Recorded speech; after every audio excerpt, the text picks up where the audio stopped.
മുത്തശ്ശ, മുത്തശ്ശ, ഇതാണ് പ്രേം. ഇതാണ് പ്രേം.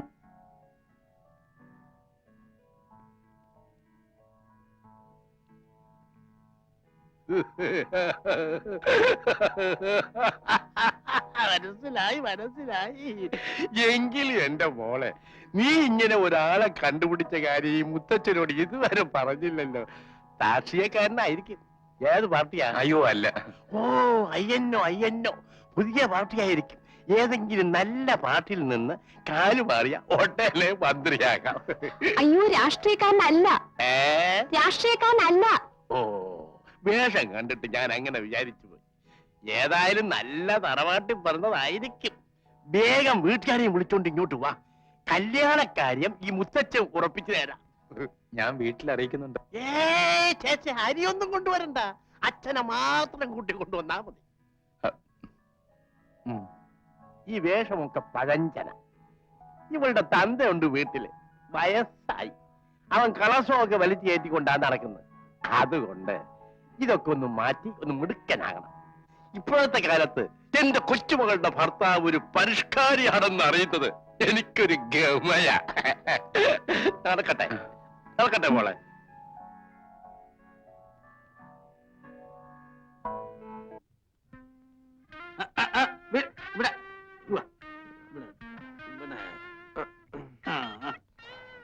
മൂത്രം ഒഴിച്ചോ മോനെ? ഒഴിച്ചു. ഒരു ലാർജ് കൂടെ പറയട്ടെ? വേണ്ട, മതി. മോൻ നേരെ വീട്ടിലേക്ക് ചെല്ലേ. ഇപ്പൊ വീട്ടിൽ പോണോ? ഇപ്പൊ തന്നെ പോണം. സത്യം പറഞ്ഞ എന്റെ മോളെ നിന്നെ കൊണ്ട് കല്യാണം കഴിപ്പിക്കുന്നതിൽ എനിക്ക് സന്തോഷമേ ഉള്ളൂ. സത്യമാണോ? സത്യം.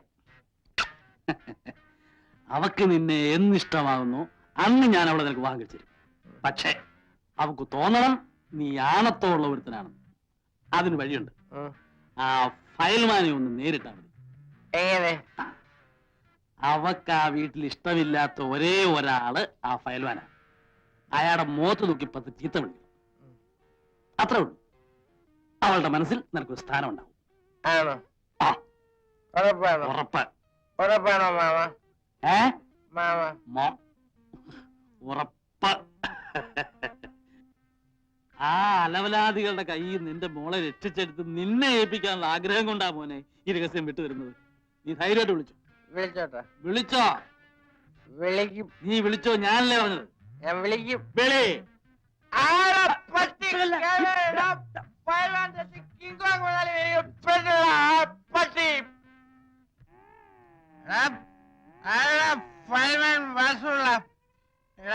നിന്റെ അന്ത്യമായ ഇന്ന് എവിടെ എവിടെ എടാ വാസുള്ളേ, എന്റെ ഭാര്യയുടെ വീട്ടിൽ നിനക്ക് എന്താ കാര്യം? ഏതാ 2 തടിമാടന്മാരകത്തിരുന്ന് വിലസൻ. നിനക്കൊന്നും കണ്ടുപോയാൻ വയ്യ. താനക്ക് എന്തൊരു ഭയമായാലും ഞാൻ എങ്ങനെ വേണമെങ്കിലും അകത്ത് വരും. ഞാൻ ഒരു പുരുഷനാണെന്ന് തെളിയിക്കും.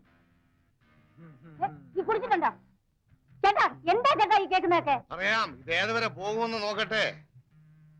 ആണുങ്ങൾ കരുപിടിക്കും. സ്നേഹമുള്ള ഭാര്യ ഞാൻ കൂടി നിർത്തുകയും ചെയ്യും. പക്ഷെ ശത്രുവിനെ കുത്തി വളർത്താൻ വേണ്ടി എനിക്ക് ആരുടെ ഔദാര്യം ആവശ്യമില്ല. ആരടാ നിന്റെ ശത്രു? നീ തന്നെ പറയണ.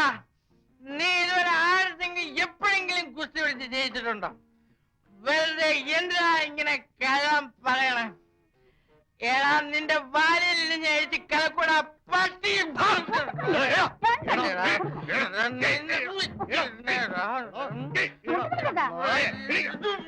നിന്നെ കൊന്നാലും ഒരു മനുഷ്യനെ കൊന്നതായിട്ട് കണ്ടുപോകും.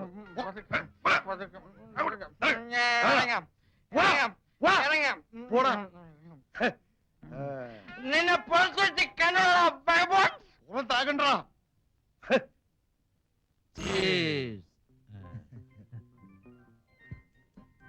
ഇതെന്തിനാണെന്നറിയാമോ? നാളെ ആ കുരുടന്റെ കളി ഞാൻ അവസാനിപ്പിക്കും. ഓഹോ. പട്ടാളത്തിൽ എന്റെ കൂടെ ജോലി ഉണ്ടായിരുന്ന മേജർ ഡോക്ടർ മാത്യൂസ് അവന്റെ കണ്ണു പരിശോധിക്കാൻ പോകും. എപ്പോൾ? നാളെ രാവിലെ കൃത്യം 10 മണിക്ക്. എടോ പിള്ളേ, ഞാൻ ജയിച്ചു. വൈകിയാണ് ബുദ്ധി ഉദിച്ചെങ്കിലും ബെറ്റിൽ ഞാൻ ജയിച്ചു. തനിക്കിനി എന്തെങ്കിലും വേണോ? ഒരു സ്മാള് കൂടി. Barrier 2 double large. കാണുന്നില്ലല്ലോ മോളെ. ആരാ അച്ഛാ? ഞാൻ പറഞ്ഞില്ലേ, ഇന്ന് എന്റെ ഒരു ഫ്രണ്ട് വരുന്നു. എന്റെ കൂടെ സർവീസിൽ ഉണ്ടായിരുന്ന ആളാ. വളരെ പ്രസിദ്ധനായ ഒരു കണ്ണു ഡോക്ടർ. മീനു, ഇപ്പൊ സമയം എന്തിനാ എന്തിനാ? എനിക്ക് അത്യാവശ്യമായി പുറത്തു പോകണമായിരുന്നു. ഞാൻ മറന്നുപോയി, ഇപ്പോഴോർത്തത്. മീനു, എന്നെ ഒന്ന് കൊണ്ടുപോകാമോ? ഇന്നെങ്ങും പോണ്ട. ഡോക്ടർ വരുന്ന ദിവസമായിട്ട്. അതെ, ഹീസ് വെരി ബിസി. ഇന്ന് അരമണിക്കൂറൂടെ തങ്ങാമെന്ന് പറഞ്ഞത് നിന്റെ ഭാഗ്യമാണെന്ന് കരുതിക്കോ. അല്ല, അടുത്ത മാസം എന്നെ അമേരിക്കയ്ക്ക് കൊണ്ടുപോകാൻ എന്റെ അമ്മാവൻ ടിക്കറ്റ് ഒരു ബുക്ക് ചെയ്ത് കഴിഞ്ഞു. അവിടെ പോയിട്ട് വേണം വിശദമായ ഒരു പരിശോധന നടത്താൻ. നമുക്കിറങ്ങാം. അമേരിക്കയിലോ റഷ്യയിലോ എവിടെ വേണേ പൊക്കോ. പക്ഷെ ആരും മുമ്പ് അറിയാവുന്ന ഒരാളെ കൊണ്ട് പരിശോധിപ്പിക്കുന്നുണ്ടെന്നാ കുഴപ്പം. അല്ല, കുഴപ്പമുണ്ടായിട്ടല്ല. പക്ഷേ അമേരിക്ക പോകുന്നതിന് മുമ്പ് മറ്റാരെ കൊണ്ടും ചികിത്സിപ്പിക്കില്ല എന്ന് ഞാൻ വാക്ക് കൊടുത്തു. എന്താ മോളെ, കണ്ണിനേക്കാ വലുതല്ലോ വാക്ക്. നമ്മൾ ചികിത്സിക്കുന്നില്ലല്ലോ, പരിശോധിപ്പിക്കുന്നില്ലേ ഉള്ളൂ. അച്ഛൻ പറയുന്ന അനുസരിക്കും ഗോവിന്ദ്. ഇങ്ങനെ ഒരു അവസരം ഇനി കിട്ടിയെന്ന് വരില്ല. അനുസരിച്ചാൽ ഞാൻ ബെറ്റി തോറ്റു പോകുമീനു. എന്ത് ബെറ്റ്? അല്ല, അത് അമ്മാവനുമായി ഞാനൊരു ബെറ്റ് വെച്ചിട്ടുണ്ട്. അമേരിക്ക പോകുന്നതിന് മുമ്പ് വേറെ ഒരു ഡോക്ടറെ ഞാൻ എന്റെ കണ്ണ് കാണിക്കില്ലെന്ന്. ബെറ്റിൽ അങ്ങനൊരു നിയമം ഉള്ളതായിട്ട് ഞാൻ എവിടെയും കേട്ടിട്ടില്ല. വന്നു കാലൻ.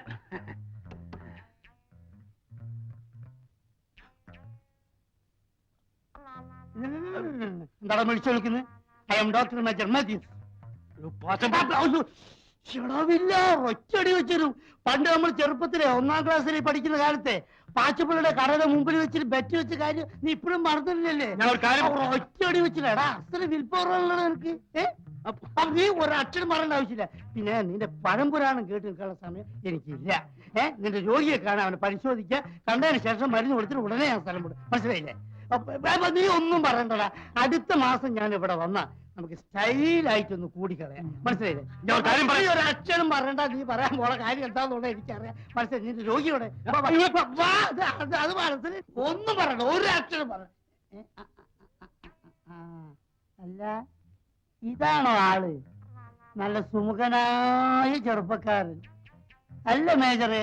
ആളെ കണ്ടപ്പോ എനിക്കൊരു സംശയം. രോഗം ചികിത്സിച്ച് ഭേദമാക്കി മരുമകനാക്കാനുള്ള പ്ലാൻ ഉണ്ടോ? ആട്ടെ, രോഗി ഒന്ന് കിടന്നാട്ടെ, ഒരു അരക്കൈ നോക്കാം. അതല്ലേ കുഴപ്പം. ഗോവിന്ദ് ആരെ കൊണ്ട് പരിശോധിപ്പിക്കാൻ സമ്മതിക്കില്ല. ബെറ്റ് വെച്ചിട്ടുണ്ടത്രേ. ബെറ്റോ? ബെറ്റ് വെക്കുകയാണെങ്കിൽ അത് ഇവനായിട്ടായിരിക്കും. ഇവര് ചെറുപ്പത്തിലേ ഉള്ളൊരു അസുഖ. അനങ്ങ ബെറ്റ് വെക്കുക, ബെറ്റ് വെക്കുക. അച്ഛനുമായിട്ടല്ല. പിന്നെ ആരായിട്ടാ? അതൊക്കെ ഡോക്ടറോട് പറഞ്ഞിട്ട് എന്താ കാര്യം? ഏതായാലും ഇവിടെ വരെ ഇത്രയും കഷ്ടപ്പെട്ട് വന്ന സ്ഥിതിക്ക് ഒന്ന് പരിശോധിപ്പിച്ചാൽ എന്തെന്ന് എനിക്കും തോന്നുന്നു. അങ്ങനെ ഇപ്പൊ പരിശോധിപ്പിക്കണ്ട. ബെറ്റ് വെച്ചിട്ടുണ്ടെന്നല്ലേ പറഞ്ഞ അമ്മാവനുമായിട്ട്. അഭിമാനമുള്ളവരാരും ബെറ്റിൽ പറഞ്ഞ നിയമങ്ങൾ തെറ്റിക്കാറില്ല. സാറ് തന്നെയല്ലേ മുമ്പേ പറഞ്ഞത് വാക്കിനേക്കാൾ വലുത് കണ്ണാണെന്ന്? ഞാൻ മൂത്തവരെ ധിക്കരിക്കാറില്ല. ഡോക്ടർ, എന്തോ? ഞാൻ എവിടെയാ കിടക്കേണ്ടത്? എവിടെ വേണമെങ്കിൽ കിടക്കാം. അവിടെ കിടക്കാം, ഇതും കിടക്കാം, താഴെ കിടക്കാം, തറ കിടക്കാം, ചേർന്ന് കിടക്കാം, നിക്ക, എന്തുവാ ചെയ്യാ. രോഗിയുടെ സൗകര്യമാണ് എന്റെ സൗകര്യം. എന്താ എന്താ എന്താ അവിടെ ഒരു ബഹളം? Yes yes, I am doctor major Mathews. ഞാനും കൂടുതലൊന്നും പറയണ്ട, അറിയാം. എന്ത് ഡോക്ടറാ? ഡാക്ടറോ? മൃഗഡാക്ടർ ആണെങ്കിൽ നമ്മുടെ പാഞ്ചാലി പശുവിനെ ഒന്ന് കാണിക്കാം. 4-5 ദിവസമായി കിടന്ന് രാപ്പകയില്ലാതെ അമറുക. കാരണവരെ, ഞാൻ വെറും മൃഗങ്ങളെ ചികിത്സിക്കാറില്ല. സപ്പോസ് മനുഷ്യരിൽ തന്നെ ചില മൃഗങ്ങളുണ്ട്, അതിനെ ഞാൻ ചികിത്സിക്കാറ്. അപ്പൊ പശു ചേട്ടൻ പറയട്ടെ. അച്ഛാ, എന്തിനാ ഡോക്ടറാന്ന് പറഞ്ഞു? കണ്ണ്, മൂക്ക്, വായ, തൊക്ക്. ഈ കാല് നോക്കൂലേ? അതിനകത്തൊരു ജീവിതമുണ്ടോ? അയ്യോ, എന്റെ അച്ഛന്റെ കാല് ശരി, ശരി, ശരി, ഇരിക്കൂ. ഡോക്ടർ കാല് നോക്കാം. ഒന്ന് നോക്കാം. ടോർച്ച് ഉണ്ടോ? വേണ്ട.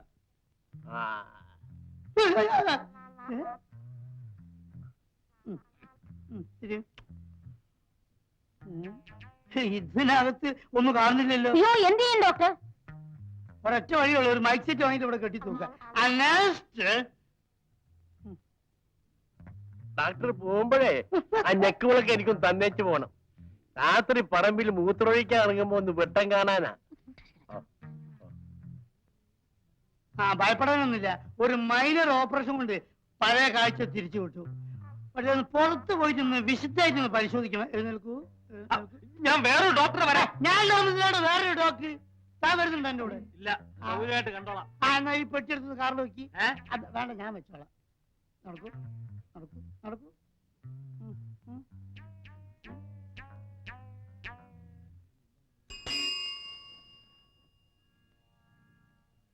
Good morning. പലരും പറഞ്ഞ് രാവിലെ പോലെ അന്വേഷിക്കുകയാണെന്ന്. എന്താ കാര്യം? തന്നെ ഒന്ന് കാണണമെന്ന് തോന്നി. അതിന് പ്രത്യേകിച്ച് കാരണമല്ല വേണം. ഓ, വെള്ളം അടിക്കാൻ കമ്പനി വേണമായിരിക്കും. രാത്രി പോലെ എനിക്ക് വീട്ടിൽ പോകണം. ഓ, ആത്മാർത്ഥ സുഹൃത്തുക്കളെക്കാൾ വലുതല്ല വീടും കുട്ടികളും കുടുംബവും ഒന്നും. മനസ്സിലായില്ലേ? തന്നെ ഞാനെന്താ എന്റെ ആത്മാർത്ഥ സുഹൃത്തായിട്ട് കൊണ്ടു കിടക്കുന്നത്? അത് എന്റെ ഒരിതുമല്ല. അവിടെ പാത്രം കഴുകലും തുണികളൊക്കെ ആയിരുന്നു ജോലിയെങ്കിലും താനും പണ്ടൊരു പട്ടാളക്കാരനായിരുന്നല്ലോ എന്ന് വെച്ചിട്ടാ. മനസ്സിലായോ? എനിക്കും എന്റെ സുഹൃത്തുക്കളോ ഏറ്റവും വലുത് ആണല്ലോ അല്ലേ? ആ, തനിക്കൊരു സമ്മാനം കൊണ്ടുവന്നിട്ടുണ്ട്. എവിടെ എവിടെ? അതിനു മുമ്പ് താൻ എനിക്കൊരു ഉപകാരം ചെയ്യണം. തീർച്ചയായും. ഞാന് ഒരു രഹസ്യം തന്നോട് പറയാം. അത് താൻ നേരെ ചെന്ന കണ്ണുപൊട്ടനോടോ അല്ലെങ്കിൽ ആ മുറുക്കാൻ കടക്കാരൻ പാച്ചമ്മനോടോ ചെന്ന് പറയണം. അതിനെന്താ, പറയാമല്ലോ. അല്ല, നമ്മൾ തമ്മിലുള്ള രഹസ്യം എന്തിനാ അവരോട് പോയി പറയുന്നത്? തന്റെ ഒരു സന്തോഷത്തിന്. നമ്മുടെ സന്തോഷത്തിന്. ആ കണ്ണ് ഡോക്ടർ വരുന്ന കാര്യം ആരാ പാച്ചമ്മലോട് പോയി പറഞ്ഞത്? കണ്ണ് ആരാ പാച്ചമ്മലോട് പോയി പറഞ്ഞതെന്ന് ആർക്കറിയാം? അല്ല, പാച്ചുള്ള സംഭവം അറിഞ്ഞു? പറഞ്ഞില്ല. ഞാൻ പറഞ്ഞില്ല. എന്റെ കള്ളും മേടിച്ച് കുടിച്ചോണ്ട് താൻ എനിക്ക് ഭാരം വെക്കാൻ നടക്കല്ലേ? അയ്യോ അയ്യോ, എല്ലാം വീട്ടിട്ട് ചവിട്ടല്ലേ, ഞാൻ മര്യാദ. അയ്യോ പട്ടി അയ്യോ അയ്യോ അയ്യോ ഞാനും താനും തമ്മിൽ യാതൊരു ബന്ധവും. അയ്യോ, നിന്റെ ഒരു വശത്തെ മീച്ച ഞാൻ എടുപ്പിച്ചില്ലെങ്കിൽ എന്റെ പേര് മാറ്റിയിട്ടോടാ. എന്തൊരു തൊന്തരവ്, ഒരു സുന്ദരി പെണ്ണിനെ സ്വന്തമായി കിട്ടാൻ എന്തൊരു തൊന്തരവ്, എന്തൊരു തൊന്തരവ്, അയ്യോ എന്തൊരു തൊന്തരവ്, ഒരു സുന്ദരി പെണ്ണിനെ സ്വന്തമായി കിട്ടാൻ എന്തൊരു തൊന്തരവ്, എന്തൊരു തൊന്തര അയ്യണ എന്തൊരു തൊന്തരവ്, അയ്യോ എന്തൊരു തൊന്തരവ്, ഒരു സുന്ദരി പെണ്ണിനെ സ്വന്തമായി കിട്ടാൻ എന്തൊരു തൊന്തരവ്, എന്തൊരു തൊന്തരവ്, എന്തൊരു തൊന്തരവ്, ഒരു സുന്ദരി പെണ്ണിനെ സ്വന്തമായി കിട്ടാൻ എന്തൊരു തൊന്തരവ്, അയ്യോ എന്തൊരു തൊന്തരവ്.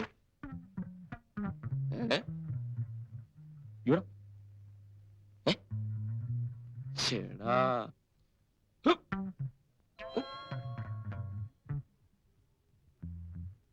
പല തവണ ആ എംബൊക്കെ നീ വെറുതെ വിട്ടു. എങ്ങാണ്ടൊന്ന് വന്ന ഒരു തെണ്ടി ഈ തറവാടിന് മാനം കളയുമല്ലോ ഭഗവാനെ. നിങ്ങൾ എന്തായി പറയുന്നത്? നിന്റെ ആ വിശ്വസ്തനായ വേലക്കാരനുണ്ടല്ലോ, അവൻ അവൻ ഒന്ന് പറ. പോയി നോക്ക്. എവിടെ? ചെല്ലേ.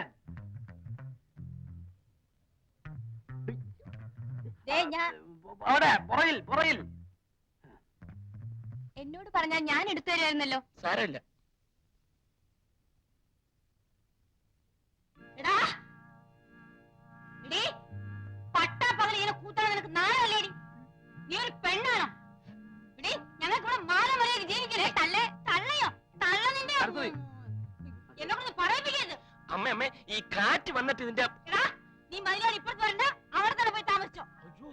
യഥാർത്ഥത്തിൽ സംഭവിച്ചത്. അയ്യോ, ഞാൻ ആരോട് പറയും? വലിയ പണക്കാരിയാണെന്നുള്ള ഭാവം നീ എന്റെ അടുത്ത് കാണിക്കണ്ട. തൊലി വെളുത്ത ചെറുപ്പക്കാരെ ജോലിക്ക് നിർത്തിയിരിക്കുന്നത് എന്തിനാണെന്ന് എനിക്കറിയാം. ഇടി നിന്നെ ഞാൻ തെമ്മാർത്തമ്മണ്ടല്ലോ. ഇവിടെ ചോദിക്കാൻ പറയാൻ ആളുണ്ട്. എന്റെ ഭാര്യയെ പറ്റി അനാവശ്യം പറയാനുണ്ടല്ലോ. എന്റെ ഭാര്യയ്ക്ക് എത്ര ഭർത്താക്കന്മാരാണ് നിലവിലുള്ളത്? അമ്മ ആകെ തെറ്റിദ്ധരിച്ചിരിക്കുക. ദാ, ഇറങ്ങാൻ പുറത്ത്. ഇറങ്ങാൻ. കാസർഗോട്ടുള്ള എന്റെ കുടുംബം. അവന്റെ ഒരു കുടുംബം. ആ വിചാരം കൊണ്ടോടാ. എനിക്ക് പ്രായമായ ഒരു മോൾ ഇവിടെ ഉണ്ട്. നിന്നെ പോലെ അമ്മയും പെങ്ങളും തിരിച്ചറിയാത്തവനെ ഇവിടെ നിർത്തിക്കൂടാ. പൊയ്ക്കോ, പൊയ്ക്കോ പുറത്ത്. ഞാൻ പറഞ്ഞേക്കാം. എടാ, പോടാ. പുറത്തിറങ്ങണ്ട, അതിലൂടെ അങ്ങ് പോ. പോ. ഈ കാറ്റ് വന്ന് ഇതിന്റെ നിന്നോട് ഞാൻ ഇങ്ങ് വരാൻ പറഞ്ഞില്ലേ? വരാൻ.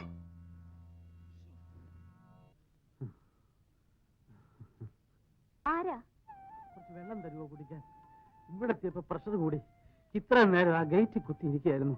അയ്യോ, എന്നിട്ട് ആരും കണ്ടില്ല? കണ്ടാ തന്നെ ആരെങ്കിലും തിരിഞ്ഞു നോക്കുവോ? കാലം അതായി പോയില്ലേ. കുറച്ച് വെള്ളം താ മോളെ. ഇങ്ങോട്ട് കയറിയിരുന്നോ?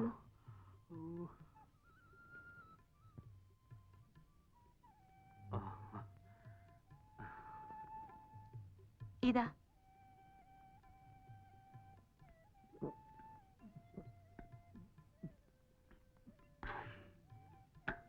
എവിടെയാ വീട്? കുറച്ചകലെയാ. ഇവിടെ എവിടെയോ എന്റെ ഒരു ബന്ധു താമസമുണ്ട്. ഇന്നലെയാ അറിഞ്ഞത്. കാലത്തെ തപ്പി ഇറങ്ങിയതാ. ആരാ? വീട്ടുപേരെന്ത് പറയും? അതല്ലേ കുഴഞ്ഞത്. എന്റെ ഒരു അടുത്ത സുഹൃത്തിന്റെ മോളും ഭർത്താവുമാണ്. ആലപ്പുഴക്കാരാ. ആലപ്പുഴക്കാരോ? ഈ സ്ട്രീറ്റിൽ ആലപ്പുഴക്കാരായിട്ട് എന്റെ അറിവിൽ ഞങ്ങൾ മാത്രമേ ഉള്ളൂ. ആലപ്പുഴ എവിടെയാ മോളുടെ വീട്? മുല്ലയ്ക്കൽ. അമ്പലത്തിന്റെ? അമ്പലത്തിന്റെ കിഴക്ക്. അച്ഛന്റെ പേരെന്താ? വാസുദേവക്കുറുപ്പ്. ദൈവമുണ്ടെന്ന് പറയുന്നതിൽ വല്ല അത്ഭുതമുണ്ടോ മോളെ? അല്ലെങ്കിൽ ഇവിടെ എത്തിയപ്പോ തന്നെ പ്രഷർ കൂടാനും, വന്ന് വിളിച്ചപ്പോ മോള് തന്നെ കഥ തുറക്കാനും, വെള്ളം ചോദിച്ചപ്പോ മോര് കൊണ്ടത്തരാനും. ഇതിനാണ് മുജ്ജന്മ ബന്ധം എന്ന് പറയുന്നത്. ഈ വീടാകാൻ 6 മണി മുതൽ തപ്പി കിടക്കുന്നത്. എനിക്ക് മനസ്സിലായില്ലെന്ന്. ഞാനും വാസുദേവനും 10ാം ക്ലാസ് വരെ സനാതനത്തിൽ ഒന്നിച്ചു പഠിച്ചവരാ. ജയവിജയന്മാരെ പോലെ കഴിഞ്ഞവരാ ഞങ്ങള്. നിന്റെ കല്യാണത്തിന് വന്നില്ല എന്നുള്ളതാ എന്റെ പേരിലുള്ള പരാതി. അതെങ്ങനെ? ഞാനിന്ന് കാശ്മീരിലല്ലായിരുന്നോ? ഒരു കാര്യം ചെയ്യും, ഈ വേഷമൊക്കെ മാറി ഒന്ന് ഇറങ്ങി നമുക്ക് വീട്ടിലേക്കൊന്ന് പോയിച്ചു വരാം. ചേച്ചിക്കാ നിന്നെ കാണണമെന്ന് വലിയ നിർബന്ധം. ചേട്ടനോടൊന്ന് ചോദിക്കാതെ? അത് ധർമ്മം. വീട്ടിലുള്ള ആണുങ്ങളോട് ചോദിച്ചിട്ട് കുടുംബത്തിൽ പറഞ്ഞ പെണ്ണുങ്ങൾ എന്തും ചെയ്യും. എന്റെ ഭാര്യ അങ്ങനെയാ. അല്ല, അത് വീട്ടിൽ വന്ന് കാണുമ്പോ നിനക്ക് മനസ്സിലാവും. നിന്റെ ഭർത്താവ് ഓഫീസിൽ പോകുന്നതിന് വരണമെന്ന് വിചാരിച്ചാ കാലത്തെ കുത്തിപ്പിടിച്ചിറങ്ങിയത്. ഞാൻ ചായ എടുക്കട്ടെ? ഇനി ഇപ്പൊ ചായയോ ചോറോ എന്ത് വേണേലാവാം. മോളെ, ഇന്ന് തന്നെ വാസന എഴുതിക്കോ. PK നായരും അമ്മ വന്നിരുന്നു, വിശേഷങ്ങളൊക്കെ പറഞ്ഞു. ഇന്നോ നാളെയോ ഞാൻ മാമ്മന്റെ കൂടെ വീട്ടിലേക്ക് പോകും. നീ ഇവിടെ താമസിക്കാൻ വന്ന വിവരം എന്നെ അറിയിച്ചില്ലല്ലോ എന്നോർത്തവൻ നാണം കിടണം.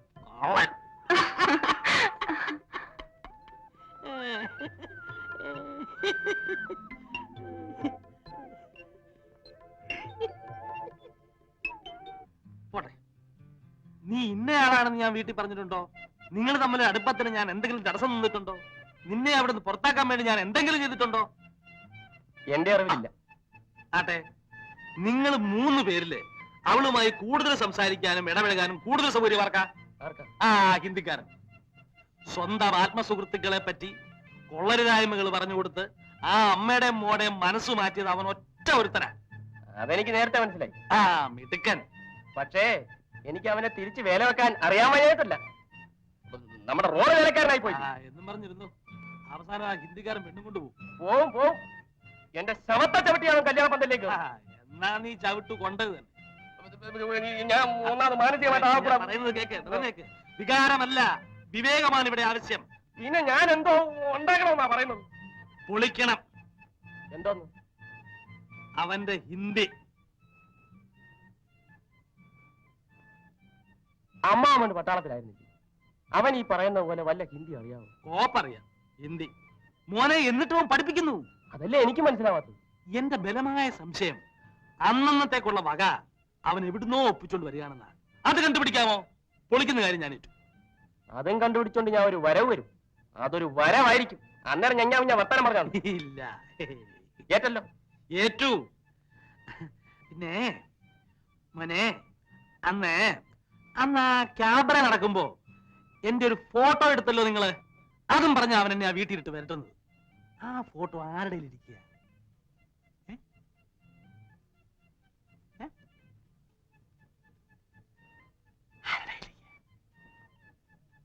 ഇത്ര ആയ സ്ഥിതിക്ക് ഞാൻ ഒരു രഹസ്യം പറയാം. പൊന്നമ്മാവ, അങ്ങനെ ഒരു ഫോട്ടോ ഇല്ല. ഇല്ലേ? പിന്നെ അന്നെടുത്തതോ? അതന്ന് ആരുടെ ക്യാമറ മേടിച്ച് വെറുതെ ഫ്ലാഷ് അടിച്ച് അമ്മാവനെ ഒന്ന് വരട്ടിയതല്ലേ. അതന്നേ പോയി. സത്യം സത്യം, അമ്മാവനാണ് സത്യം. എനിക്കറിയായിരുന്നു അതൊരു വേലയാണെന്ന്. ആ വേല വരച്ചിലിരിക്കട്ടെ, അത് പക്ഷേ ഹിന്ദിയുടെ കാര്യം അത് ഞാൻ കൊടുകൈ